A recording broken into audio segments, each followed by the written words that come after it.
네, 안녕하세요. 로열러더로로쌤입니다. 자, 2021년 5월 6일 목요일 시황방송 시작하도록 하겠습니다.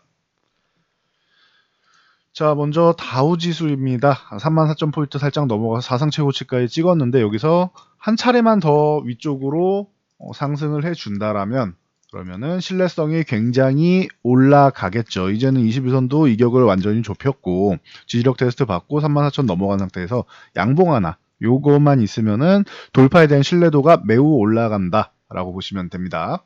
자, 다우지수는 올랐는데 우리 어린이날 쉴 동안 나스닥은 별로 좋지 않았습니다. 자, 14,000포인트의 저항을 받고 있다라고 했는데 61선까지 살짝 조정을 받으며 쉬었습니다. 13,600 근처까지 이렇게 살짝 쉬었는데 요거 뭐 하루 이틀이면 올라가는 구간이니까 뭐 크게 밀렸다라고 하기에는 애매하지만 하루 만에 2.7%대까지 하락을 하고 종가 기준으로도 1.89%면은 뭐 적은 하락은 아니죠. 이게 왜 그랬냐?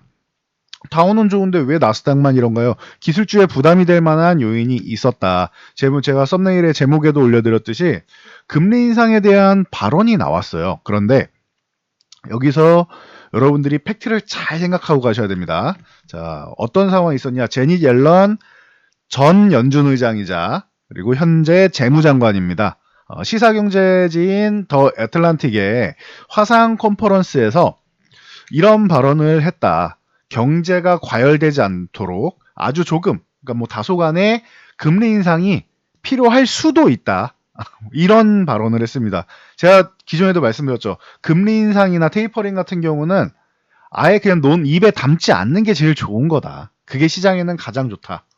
이 얘기가 나오면은 빅테크주들은 약간의 부담을 느낄 수 있다. 당장은 금리 인상 안 된다라고 말씀드렸어요. 올해는 금리 인상 될 일이 없고 연준에서는 뭐 2022년까지 안 한다라고 하는데 그 경기 회복이 조금 빨라진다라는 상황이 발생하면 내년 말 정도에는 뭐 가능성은 있다 정도로 말씀드렸어요. 한 내년 12월 정도에는 가능성이 있지 않겠느냐. 뭐 조금 빨라지면은 9월이면 너무 빨라지는 거고 한 12월 정도면 가능성 그때부터는 다들 열어놓고는 있을 거라고 생각합니다. 이 정도인데 지금 벌써 얘기가 나오니까 금리 인상은 어차피 올해 안 되고 당분간 안 되는데 한 1년 정도는 신경 안 써도 되는 부분인데 언급이 나오니까 테이퍼링도 아니고 금리 인상 얘기가 나왔잖아요. 그러니까 이제 쇼크가 한번 나왔는데 정신 차리고 보니까 아니 테이퍼링도 아닌데 무슨 금리 인상이야? 라고 인식을 하게 되는 거예요. 사람들이. 2%대 하락한 다음에 그래서 아래 꼬리가 쓱 달린 거죠. 금리 인상 그래도 올해는 아닌 것 같고 1년 안에는 아닌 것 같은데 라는 인식이 나오면서 저점 매수세가 이렇게 들어오면서 61선 지켜준 겁니다. 자, 잘 생각해 보세요. 그러고 나서 장을 마치고 이렇게 한번 2% 정도 흔들리니까 제니 옐런 의장이 내가 금리 인상을 권고하는 거 아니다. 연준이 할 일이지 난 관여하지 않는다라면서 은근슬쩍 이렇게 발을 뺍니다. 본인이 이 단어를 금리 인상이라는 단어를 입에 담으면은 물론 해야 된다가 아니고 강력하게 주장한 게 아니고 언급만 한 거 아주 조금 뭐 그러니까 다소간에 굉장히 소극적인 발언을 한 거예요. 금리 인상에 대해서. 근데 소극적이어도 금리 인상이라는 단어가 나왔기 때문에 문제가 되는 겁니다. 그런데 자 전직 연준 의장이에요. 제니 옐런이라는 사람이 현재 재무장관일 뿐이고 전직 제롬 파월 의장 바로 전 연준 의장이란 말이에요. 이 사람이 본인이 입에 담으면은 이 주가가 흔들릴 수 있다라는 거 이런 부분에 대해서 몰랐을까요? 잘 생각해 보세요. 알고 한 거예요. 이거 제가 볼 때는 노린 거예요. 의도적인 겁니다. 심지어 제니 옐런 의장은 약간 비둘기파적인 사람입니다. 이런 비둘기파적인 부분이라는 거는 온건하다는 거예요. 시장에 부담이 되는 요인을 최소화하려는 그런 성향이다라고 생각하시면 돼요. 매파적이면 시장에 좀 부담을 주더라도 강하게 정책을 밀어붙이는 것을 말하고요. 그래서 비둘기파적인 사람이 매파적인 발언을 했다? 시장에 친화적인 발언을 많이 하는 사람인데 부담을 안 주려고 하는 사람인데 이런 발언을 했다. 왜 그랬느냐? 정말 몰랐느냐? 아니요, 알고 있었어요. 미국식의 이게 우리나라 사람은 약간 왜 저런 짓을 하냐라고 할 수 있는데 미국식의 약간의 쇼맨십 정도라고 생각하시면 될 것 같아요. 이 발언으로 해서 미국의 국채금리도 거의 뭐 움직이지 않았고 한데 이게 뭐냐 이 물가가 이렇게 올라가니까 이런 부분에 대해서 약간의 브레이크 제동 정도 그러니까 과열을 살짝 시켜주는 흡수해주는 그런 역할 정도가 되지 않겠느냐. 왜 테이퍼링이면은 조만간 시행을 할 수도 있는 상황이잖아요. 반년 안에도 빠르면은 뭐 늦으면 내년 1년 안에는 시행할 가능성이 높은 게 테이퍼링이니까 이거는 실제로 문제가 될 수 있어요. 주식시장에 굉장히 큰 부담이 될 수 있어요. 그런데 금리 인상은 1년 안에는 안 한다라고 다들 인식을 하고 있단 말이에요. 그리고 안 할 가능성이 매우 높고요. 1년이 아니라 한 1년 반 지나도 안 될 가능성이 높고요. 1년 반 후에 된다라고 하면 조금 빠른 편이다라고 보시면 되는 거예요. 그런 상황에서 금리 인상 요 가까운 시일 내에 할 수 있는 게 아니라 조금 멀리 있는 요런 금리 인상 얘기를 꺼낸 거. 이거는 의도적인 거고 약간의 쇼맨십이고 과열을 살짝 시키고 가는 개념으로 쇼맨십 발언을 한 거다 정도로 보시면 될 것 같아요. 그래서 이 금리 인상이 가속화되느냐 그건 아니라고 생각하시면 돼요. 지금 정도에서 충격이 덜한 상황에서 왜 테이퍼링 안 한다고 연준에서 그냥 뭐 박았잖아요. 딱 데모처럼 박아놨죠. 금리 인상은 뭐 언급도 안 하고 당연히 한참 뒤니까. 테이퍼링 같은 경우도 올해는 안 한다 이런 얘기로 올해 이후나 보자 뭐 이런 얘기를 하고 있단 말이에요. 그러니까 연준 의장이 이렇게 딱 못을 박아놓은 이슈가 있기 때문에 테이퍼링 당장 안 한다라고 했기 때문에 그 뒤에 더 멀리 있는 금리 인상에 대해서 살짝 언급한 정도다. 그러니 금리 인상 가속화되거나 이게 빅테크주들의 뭐 하락을 이끌어서 시장의 추세를 이끌고 쭉 내려간다거나 그럴 일은 없다. 그리고 나중에 수습도 했죠. 이거 연준이 할 일이다. 내가 관여할 거 아니다. 연준의 독자적인 방향이고 정치적인 입김이 작용하지 않는다. 라고 얘기를 했죠. 트럼프 시대 때 문제된 게 뭐예요? 트럼프가 연준을 너무 압박했잖아요. 그래서 금리에 대해서 막 압박을 해서 본인이 다 컨트롤하려고 했다면 이런 게 사실은 문제죠. 이거는 독립적인 기관이에요. 정치적인 영향을 받으면 안 되는 기관으로 분류가 돼 있어요, 미국에서. 그래서 뭐 아예 없지는 않겠죠. 그러니까 본인 대통령이 임명할 때 본인 구미에 맞는 사람은 어느 정도는 임명을 해야 되는데 트럼프는 본인이 사람을 잘 못 본 거죠, 그거는. 그래서 이제 트럼프 때 이 문제가 됐었는데 제니 옐런 의장은 이렇게 얘기하는 거예요. 아, 연준은 독자적인 기관이다. 내가 압박하거나 그러는 거 아니고 권고하는 것도 아니다. 연준이 할 일이지 내가 직접 관여하지는 않는다. 이렇게 얘기를 하고 넘어갔다라는 거. 그러니 이 부분에 대해서 우려감을 좀 크게 갖는다거나 좀 과도한 우려감을 갖거나 최근 우리나라 시장이 공매도나 이런 심리적인 부분을 조금 밀린 것 때문에 불안감을 갖고 있었다라고 생각하시면은 아니다라고 말씀드릴게요. 이거는 미국식으로 우리나라식으로 해석하면 안 돼. 미국식으로 약간의 쇼맨십 정도로 생각하시면 돼요. 그래서 이 정도까지 말씀드리고 넘어가면 될 것 같습니다. 자, 우리나라 코스피 지수는 3150 위쪽으로 다시 올라왔다. 일시적인 이탈일 가능성이 높다라고 말씀드렸는데 조금 흔들어서 뭐 62선까지는 가더라도 3050을 흔들더라도 전혀 문제 없다. 그리고 3200 아직까지 돌파를 못했기 때문에 여기서 쉬어가는 구간 나오는 건 자연스러운 거다라고 말씀드렸어요. 그리고 코스닥 같은 경우는 오늘 하락을 이제 제한하는 움직임 정도는 나왔죠. 이틀 전에 5월 4일날 요 중장기 평선까지 쭉 내려갔다가 이걸 싹 말아 올리면서 마감의 종가에는 플러스 전환했죠. 오늘도 오늘 장중에는 소폭 약세권에 있다 플러스 전환했죠. 그러면서 밑에서 바닥권에서는 이제 거래량이 조금 더 이렇게 늘었으면 좋았을 텐데 휴일 앞두고 있어서는 거래량은 조금 부족한 게 아쉬운데 거래량만 조금 늘었다라고 하면 괜찮았을 것 같아요. 그리고 이제는 뭐다 980만 회복해주면 된다. 980 회복 못하면 아예 940 흔들기 나온 다음에 회복하는 게 나을 수도 있다. 두 가지 중 하나여면 된다라고 말씀드렸는데 지금 현재 움직임은 980 쪽으로 일단 붙어가고는 있어요. 그런데 바로 회복되느냐 아니면은 여기서 살짝 저항을 받고 이렇게 흔들기 한 다음에 회복되느냐 요 차이예요. 근데 바로 회복 수급적인 요건만 아니면은 지금 시장 상황은 바로 회복해서 올라와도 이상할 게 없어요. 대신 이제 980 회복한 다음에 1000포인트 두들기고 쉬었다가 이렇게 가거나 아니면은 21선 넘어가서 쉬었다가 이 정고점 부근에서 쉬었다가 이렇게 돌파 시도를 두세 번 노리거나 하는 움직임이 나올 수 있다. 방향성은 정해져 있다. 지금 크게 이 코스닥이 뭐 아예 무너져서 추세를 하락으로 전환할 만한 그런 이슈는 아직 나오지 않았다라고 보시면 돼요. 수급적인 부분 이슈가 좀 있어서 살짝 부담을 줬는데 이 부분은 이 수급적인 부분 때문에 흔들린 거는 개인 투자자분들의 심리가 흔들려서 그런 거다. 이 공포 심리가 만약에 없었다라고 하면 이렇게 안 흔들렸어요. 이 정도까지는 안 흔들려요. 그런데 이 수급에다가 심리가 더해졌기 때문에 이만큼 흔들린 거다. 라고 보시면 됩니다. 그래서 다소간의 뭐 흔들림이 있을 수는 있다라고 말씀드렸는데 생각보다 조금 더 내려온 건 맞습니다. 그러나 이 부분은 어떻게 된다? 회복되는 부분이다.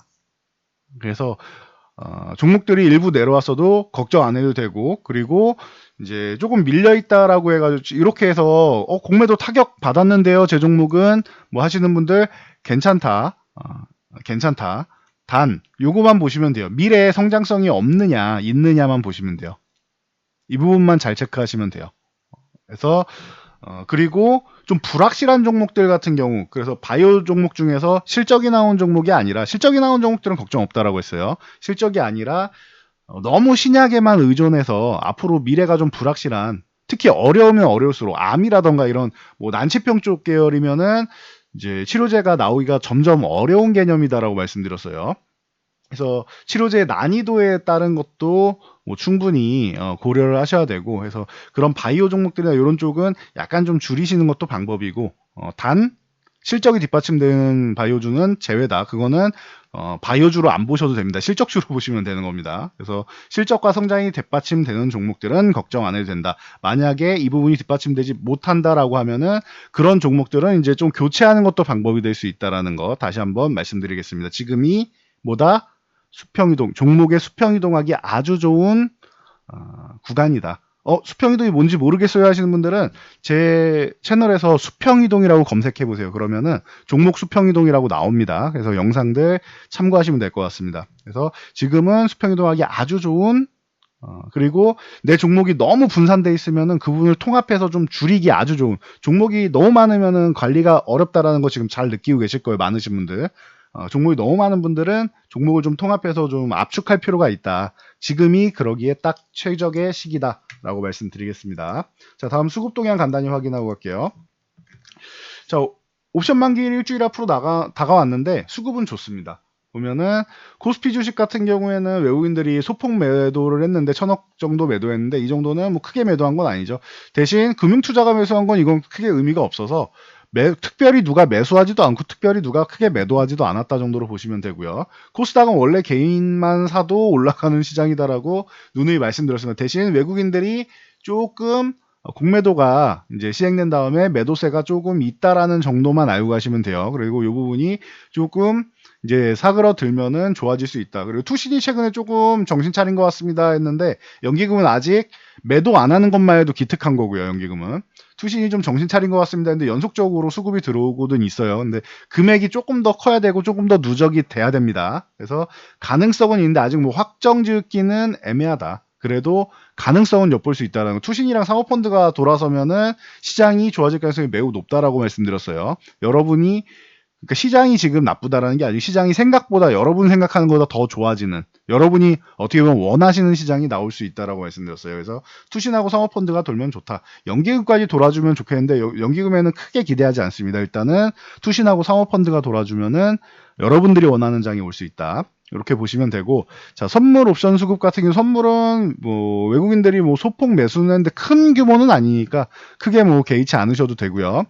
자, 옵션 동향 같은 경우가 좀 양호해진 것 같아요. 기존에 이번 뭐 지난주부터 해가지고 지난주 수요일부터 해가지고는 수급적으로 약간 부담을 좀 느낄 수 있었는데 만기일 앞두고 하락 포지션을 너무 늘리면 좀 부담이 되죠. 그런데 이제 외국인들이 상 위쪽 방향을 막아놨던 부분을 살짝 열어주기 시작했다. 그리고 기관 같은 경우는 풋옵션 하방 포지션을 계속 막아놓고 있어요. 그래서 코스피도 내려가기에는 좀 부담되는, 외국인과 이제 기관이 어느 정도 합의를 봐야 되는 구간이 나온다라고 말씀드렸는데, 무작정 내려가기에는 기관 투자자들이 좀 불편해지는 구간이 다가옵니다. 그래서 지금 같은 경우에는 이제 외국인도 무작정 내리기에는 쉽지 않다. 그런데 풋옵션 청산이 안 나왔네요라고 생각하실 수 있는데, 막판에 보시면은 외국인들이 이렇게 선물 이렇게 끌어올리고 하는 것처럼 반대로 뭐냐, 선물을 외국인들이 좀 가져간 대신 풋옵션 같은 경우는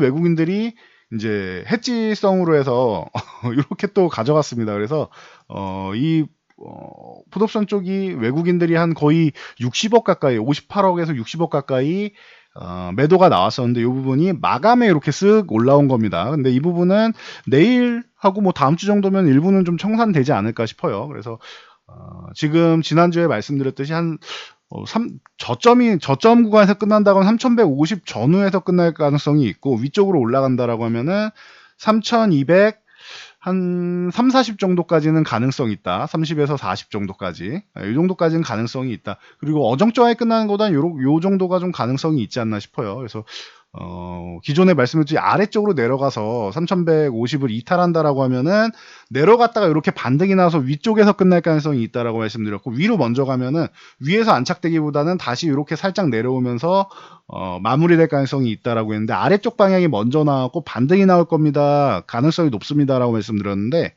제가 항상 말씀드린 예언자는 아닙니다. 어느 게 나오든지 100% 제가 뭐 맞추고 내일의 뭐 동향을 정확하게 알고 그런 사람은 저는 본 적이 없습니다. 그러면은 신이 돼야죠. 그런 분은. 그런 사람은 저는 본 적이 없습니다. 그렇게 제 주변에는 그렇게 주장하시는 분도 없고요. 그건 상식에 어긋나는 부분이죠. 100% 맞추는 사람이 어디 있습니까? 간혹가다 이런 사람을 본 적은 있는데 뭐 그분이 주식을 잘 하시는지는 모르겠어요. 나중에 결과로 봤을 때는 제가 볼 때는 그렇게 썩 결과가 좋지 못하신 분들이 꼭 이렇게 많이 말씀을 하시는데, 제가 알던 하나 건너 알던 분들 중에서 이런 분들이 계셨는데 대부분 결과는 좋지 않으셨던 것 같습니다. 그 중에 정말로 이렇게 맞출 수 있는 분이 있다라고 하면은 굿, 존경해 드려야죠. 더 배워야 됩니다, 그분들께. 그런데 분석 가지고는 100% 맞출 수는 없어요. 왜? 갑자기 나오는 수급적인 부분과 심리적인 부분 같은 경우에는 이런 거는 좀 변수라고 말씀드렸고, 돌발악재 있죠. 돌발악재 같은 경우가 변수가 있죠. 이런 변수가 있는데 100% 맞춘다라는 거는 말이 안 되죠. 대신 분석 결과에 대해서 말씀드릴 수 있죠. 의견을 드릴 수는 있죠. 제 의견은 항상 말씀드리죠. 지금 만기 때마다 이렇게 말씀을 드리는데, 이번 만기도 제가 볼 때 크게 신경 안 쓰셔도 되지 않을까 싶어요. 많이 내려와서 끝난다고 해봐야 요 정도고, 많이 올라간다고 해봐야 한 요 정도 사이가 아닌가 싶어요. 그러면은 요 위 상하 요 구간이 100포인트 정도도 안 돼요. 100포인트도 안 되는 구간이면은 지금 이걸로 치면은 상하 파동이 지금부터 한 3% 정도 전후라는 거란 말이에요. 그러면은 여러분들이 그렇게 썩 그렇게 걱정할 만한 증시는 아니고 환호할 만한 증시도 아니지 않나라고 생각이 됩니다. 그래서 향후 뭐 이제 일주일이 좀 안 남았는데, 너무 이렇게 환호하기보다는, 그리고 또 걱정하기보다는 그냥 무난한 장이 열리지 않겠느냐. 위쪽으로 가서 이렇게 끝나면 좋은 거고, 만약에 올라갔다 이렇게 살짝 쉬면서 3200 부근에서 끝나도 괜찮다 정도로 보시면 될 것 같아요. 지금 뭐 시장이 나쁘지 않다라는 거, 그리고 기관 투자자들이 아래로 이렇게 해서 계속 내려가면은 마감 때 이렇게 내려가서 끝나기에는 기관들이 좀 부담이 된다라는 거 참고하시면 될 것 같아요. 외국인들도 어린이날 앞두고 좀 휴식 구간 취하는 부분에 대해서는 충분히 해지를 걸었고, 이 부분에 대해서도 이제 성공을 거뒀기 때문에 굳이 뭐 계속 밀어내릴 이유는 없을 것 같습니다. 만약에 그럴 거라면은 제니 옐런 의장이 저렇게 발언했을 때 2%가 아니고 그 이상 아예 급락이 나오면서 시장을 박살을 냈어야 되는데, 나스닥이 뭐 그런 움직임이 안 나왔죠. 그래서 지금 구간은 뭐 크게 뭐 우려할 상황은 아니다 정도로 보시면 돼요. 그리고 하락은 코스닥도 보시면 알겠지만 나스닥, 코스닥 모두 하락은 이제 제한된 하락을 보이고 있다라는 거, 하락이 정체 구간에 있다라는 거 보시면 될 것 같아요. 참고하시고, 삼성전자가 이렇게 조금 올라와 주는 게 중요한데, 우리나라에서 이제 반도체 관련해서 이제 얼만큼 지원해 줄 거야, 정부 정책이 좀 나오면은 더 좋아질 것 같습니다. 실적은 이미 증명해 줬어요. 삼성전자나 하이닉스나 실적으로는 다 증명을 해줬습니다. 그러니 정부에서 이제 바이든 대통령에 이어서 웨이퍼 들고 IT 기업 모아놓고 반도체 수급에 대해서 얘기했죠. 그런 것처럼 우리나라도 정부에서 어느 정도 지원해 줄 건지 그런 부분에 대해서 좀 구체적으로 얘기를 해주면 삼성전자 좀 좋아질 수 있고, 적어도 위에 돌파해서 가면 제일 좋은데, 돌파 안 하더라도 위에 한두 번 더 건드린다 하더라도, 그리고 여기서 박스권을 형성한다 하더라도 지금보다만 조금 살아나주면은 코스피는 상단을 돌파할 가능성 충분하다라는 거 참고하시면 될 것 같아요. 자, 그리고 요 반도체 쪽 얘기하니까 오늘 텔레칩스 같은 경우는 좀 보고 가야 될 것 같은데, 국내에서 최초로 독자 개발한 자동차용의 MCU, 그러니까 마이크로 컨트롤러 생각하시면 돼요. 이 MCU를 출시했다라고 하면서 오늘 상한가에 들어갔고, 자회사, 제가 항상 말씀드리는 칩스앤미디어, 너무 많이 들으셨죠? 제 영상에서. 칩셋 미디어 같은 경우도 텔레칩스의 자회사로서 이제 같이 영향을 받으면서 올라왔다 정도로 보시면 될 것 같습니다. 이게 자율주행차 관련주들이 뭐 라닉스라든가 조금씩 움직이는 동력이 됐다라고 보시면 돼요. 자, 그리고 해운주 쪽 상하이 컨테이너 지수 그리고 BDI 지수 최고치 꾸준히 갱신하고 있다 해서 이제 뭐 최근에 뭐 HMM도 공매도에 뭐 표적이 돼서 뭐 강하게 두들겨 맞는 뭐 이런 얘기 나오는데 제가 계속 말씀드리지만 공매도는 외국인이나 기관이 보통 공매도를 치면서 주가를 끌어내리는 건데 얘는 비싸게 살수록 좋은 거고요. 그리고 자금이 워낙 커서 얘네가 주가를 끌어올리려면은 우리가 주식 매수할 때도 우리는 조금 한 번에 매수할 수 있는 금액이지만 얘는 한 번에 매수를 못하나 밑에서 이렇게 매집 구간이 필요하다 라고 말씀을 드렸죠. 사실 개인 투자자분들은 웬만해선 매집 구간이 필요한 분이 없으세요. 투자금이 좀 크신데 이제 잡주를 매매하거나 하지 않는 이상 매집 구간이 거의 필요 없으실 정도로 시장에 있는 이제 유통 자금이나 주식주는 풍부하다라는 거 알고 계시면 되는데 외국인이나 기관들은 자금 규모가 다르잖아요. 그런 큰 손이라고 하시는 분들 여러 명의 돈을 위탁받아서 운용을 하니까 이 매집 구간이 필요해요. 그러면은 공매도 재개되자마자 매집 구간도 없이 그냥 훅 밀어내린다? 그거는 사실 쉽지는 않은 것 같아요. 그것도 시장이 좀 좋은 구간에서. 그러니까 한 차례 이렇게 흔들더라도 조금 더 올라가면서 한 3개월에서 6개월 정도 계속 올라갈 때마다 매집을 하는 거예요. 여러분으로 치면 주식이 내려갈 때마다 이렇게 매집하는 것처럼. 분할매수 하는 것처럼 이렇게 올라갈 때마다 이렇게 조금씩 매집을 할 수 있다. 공매도 같은 경우는 과하게 올라가면은 이제 손절하면서 오버슈팅이 나오는 거고 그리고 꾸준히 매집한 다음에 충분히 조정을 앞두고 있을 때 이제는 좀 쉬어야 된다 싶을 때 이 공매도 물량 매집한 거 평단가 이하로 이렇게 밀어내리는 겁니다. 그러니까 아직은 공매도가 종목을 하나를 뭐 박살내고 할 정도까지는 아니다. 그리고 아직까지 해운주는 뭐 나쁠 게 없다라고 했어요. 지금 당분간은 워낙 무역 쪽이 최악이었기 때문에 이만큼 내려갔다가 경제가 안 좋아서 내려갔다가 이제 미중 무역 전쟁 때문에 내려갔다 코로나 때문에 또 내려갔죠. 더 내려갈 데가 없어요. 이미 지하실도 한 2번 판 거예요. 여기가 땅이라고 하면은 미중 무역 전쟁 때문에 트럼프랑 이제 시진핑이랑 이제 신경전 벌인 걸로 지하 한 번 내려오고 코로나 때문에 지하를 한 번 더 내려왔습니다. 그리고 나서 이렇게 올라오고 있는 겁니다.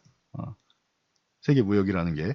그래서 당분간은 이제 좀 양호할 가능성이 높다라고 계속 말씀을 드리는 거예요. 그래서 작년에 컨테이너 지수가 먼저 올라올 때 BDI 지수도 같이 보세요라고 말씀드려서 펜오션 말씀드렸죠.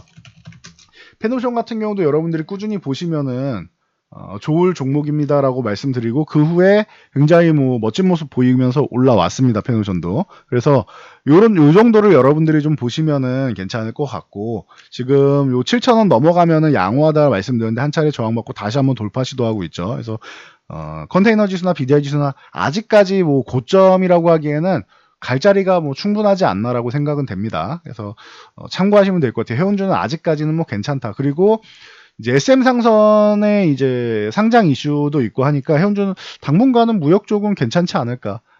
2000년 중반, 2004년부터 해서 뭐 2007, 8년까지 이 시장의 주도주였던 그 해운주들이 계속 쉬었죠. 글로벌 이제 시장이 경제가 어려워지면서. 그런데 이제는 다시 한번 좀 회복되는 구간이다라고 보시면 될 것 같고요. 자, 그리고 조선업황도 당연히 해운업황이 좋아지면 조선업황도 좋죠. 현대이포가 뭐 대장으로 움직인다라고 누누이 말씀드렸습니다. 그래서 오늘은 약간 좀 과하게 오르지 않았나. 이 무거운 종목이 10% 이렇게 오르면은 좀 과하지 않나 싶긴 한데 그래도 대장은 대장이다라는 거 참고하시고 그리고 대우조선해양까지 같이 보시면 됩니다라고 말씀드렸는데 대우조선해양도 슈팅성 움직임 보인 다음에 잠깐 뭐 쉬었는데 크게 쉬지 않고 있네요. 조금 더 쉬어도 되는 구간인데 아직도 이격이 많이 벌어져 있죠. 그러면은 상승이 좀 제한될 가능성이 있겠죠. 그래서 이렇게 조선주들 볼 수 있고 뭐 성강밴드나 삼강MNT 그리고 하이로코리아 같은 경우 같이 보시면 된다라고 말씀드렸어요. 중소형주들도 같이 여러분들이 체크해 보시면은 조금 뒤에 후발로 올라갈 때 보시면은 조선주가 먼저 이렇게 올라왔죠. 그래서 한 차례 올라가는 척 하다가 쉬었다가 이제 다시 올라가고 있는데 좋은 모습 보이고 있습니다. 참고하시면 될 것 같아요. 삼성NT 하이로코리아 같은 경우도 마찬가지고.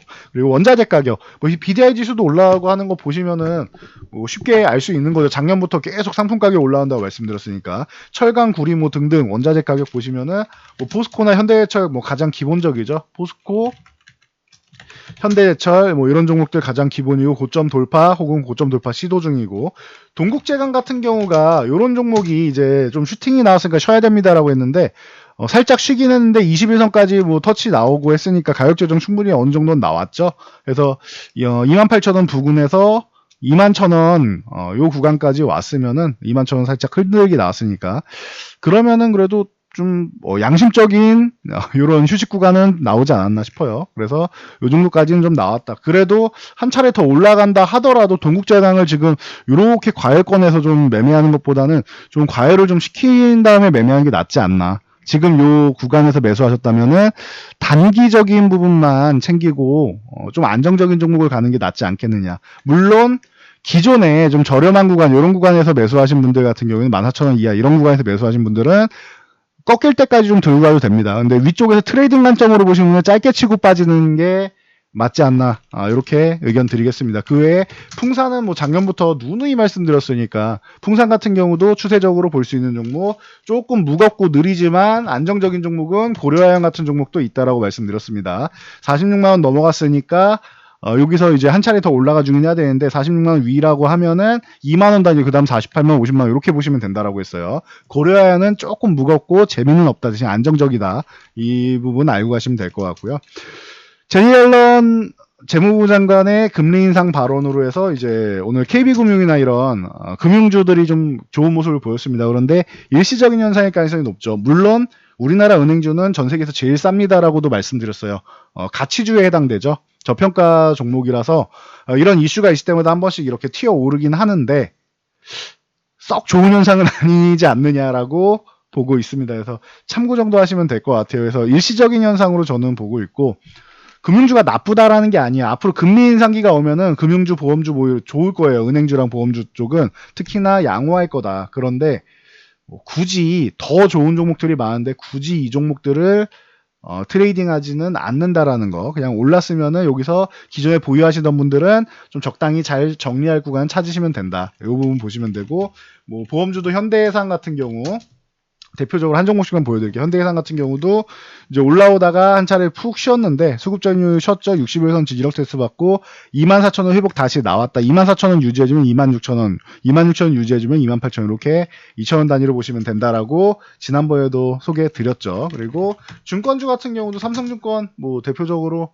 보면은 삼성증권이나 키움증권 보시면 됩니다라고 말씀드렸는데, 삼성증권도 이렇게 쓱 은근슬쩍 위쪽으로 올라와 주고 있다라는 거 참고하시면 될 것 같아요. 그래서 금융상종 쪽이 올라왔지만 저희 선호주는 아니다라는 거 보시면 되고, 미국의 건설 경기 호황이다라고 뭐 계속 나오고 있죠. 제조업 지수도 좋고 전체적으로 이런 지표들은 잘 나오고 있습니다. 그래서 현대건설기계 같은 경우 충분히 뭐 대장으로 활약할 수 있다라고 말씀드렸고, 미국 쪽 모멘텀 같은 경우는 두산바켓 보는 게 맞다라고 말씀드렸죠. 그래서 두산바켓 같은 경우가 오늘 또 이제 멋진 모습을 보였습니다. 뭐 고점 찍고 이렇게 쪼르륵 내려오긴 했는데 추세적으로 이렇게 잘 만들어가고 있습니다. 상승 후에 횡보, 그다음 상승 후에 가격 조정, 그리고 다시 한번 고점 돌파 시도 나오고 있습니다. 5만원 위쪽에 안착은 해줘야 될 것 같아요.